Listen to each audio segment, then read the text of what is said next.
Yesterday, the Republican National Committee voted unanimously to require Republican presidential candidates to skip debates. Held by the Nonpartisan Commission on Presidential Debates, which has run the process for decades, RNC Chairwoman Ronna Romney McDaniel said, quote, the RNC will find newer, better debate platforms for Republican candidates to make their cases.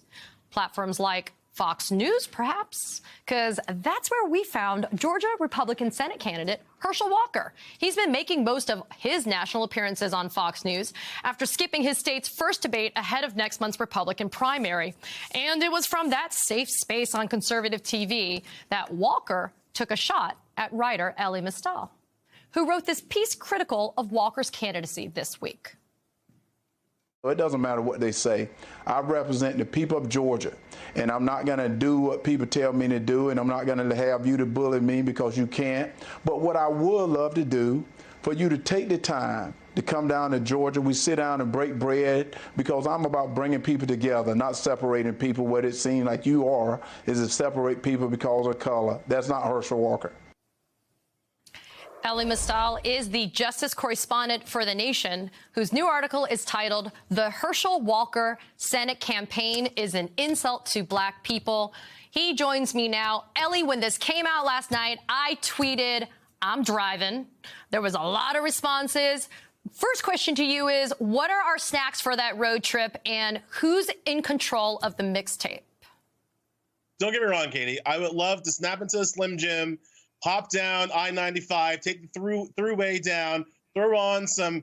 I would probably go with, just because of the season, I'd probably go with Jesus Christ Superstar. I do a great Caiaphas. It'll be fun for the entire road trip, but I won't, because the bottom line is, I will not waste the time of Georgia voters helping Herschel Walker distract himself from their issues, all right? I will debate or have lunch with or break bread with Herschel Walker the moment after he talks to the senator from Georgia, Raphael Warnock, about actual issues affecting Georgia voters.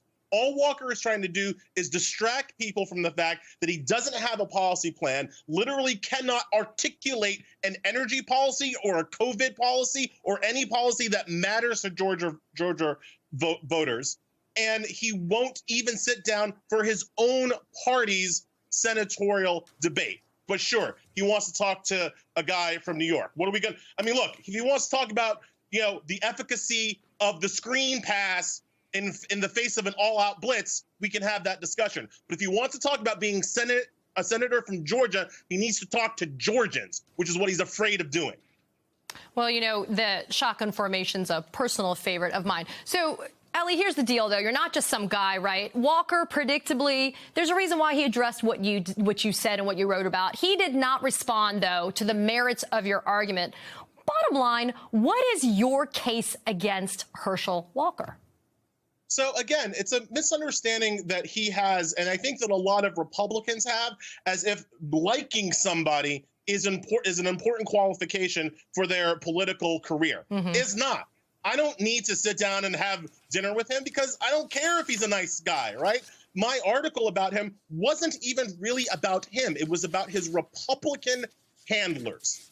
It was about the white conservative handlers that dredged this guy up out of Texas, which is where he lives, not Georgia, dredged him up to run against Raphael Warnock. Why? Because Raphael Warnock is black. And in 2020, black voters in Georgia proved that they have the electoral might and muscle to put candidates over the top. That's what they did for Warnock. That's what they did for Jon Ossoff. All credit to Stacey Abrams and LaTosha Brown for registering black voters in Georgia. And so what does the Republican Party do? Do they have an outreach to black voters in Georgia? No. All they come for with black voters in Georgia is voter suppression. That's all you get from the Republicans if you're a black voter in Georgia. They want to suppress your vote. They want to make it so that you have to sit in a very long line before you can vote. Then they don't want to let people, they want to make it so people can't bring you water while you're in the line to vote. Why doesn't Herschel Walker want to break bed with people who are voting in Georgia? That would be a nice use of his time. Go hand out bread and water to people who are standing in line to vote in Georgia. I bet he won't. I'll tell you why he won't, because he knows that the more people who vote, the less likely he is to be senator. And that's the whole game, right? To distract, to throw up bank shots, to call me out on, from the, as you put it, the safe space of Hannity, as opposed to getting down on the ground and dealing with his potential constituents. That's what he's afraid of doing. How much longer is this "I'm going to hide out in the basement of Fox News" going to last? How long is that going to work for him? Because he will eventually have to address the critical issues, the core issues, the kitchen table issues that are confronting not only all of us in the United States, but the people in Georgia. I mean, Walker, he won't even show up for that debate we've talked about. He's been accused of abuse by his ex-wife, which he blamed on his struggles with mental health.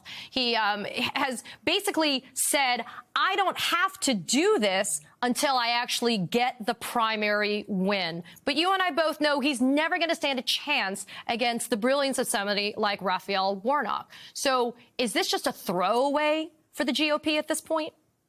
It's going to work for Republicans until voters start punishing them for putting forward these clown candidates, right? And that's what we haven't seen so far from the Republican base, right? So you can go on this network and you can find a bunch of former Republicans who now want the Democratic Party to start acting like the Republican Party, but they're not doing the work in their own party of stopping these people at the primary stage, right? Because the Trumpers have completely taken over that party. The inmates are running the asylum, and it's the crazy people now who are in charge of that party. Until the Republican voters of a place like Georgia, of a place like Iowa, of a place like Arizona, until the Republican voters stop voting for these yahoos, there will continue to be yahoos. Right now, there is no downside from Walker hiding from the voters of Georgia, because the voters of because the Republican voters of Georgia apparently do not care about his actual policies. And let's be clear, this is the same state that sent the inimitable Marjorie Taylor Greene to Congress, right? So Republican voters in Georgia are clearly not particularly, they don't really care about what these people are going to do, so long as there's an R behind their name and they feel like those people will own the libs. That's like that's what passes as policy for these people, which is a problem. So until enough voters kind of rise up to stop them, we will be where we are. Allie Mistal, we've run out of time. I should have just had you do the entire segment. I'm still going to drive, though, just in case you change your mind. Thanks for being here. When Raphael Warnock beats him, we will go down and we will have dinner with Herschel Walker and talk about energy policy. Let's see how that goes. Cool.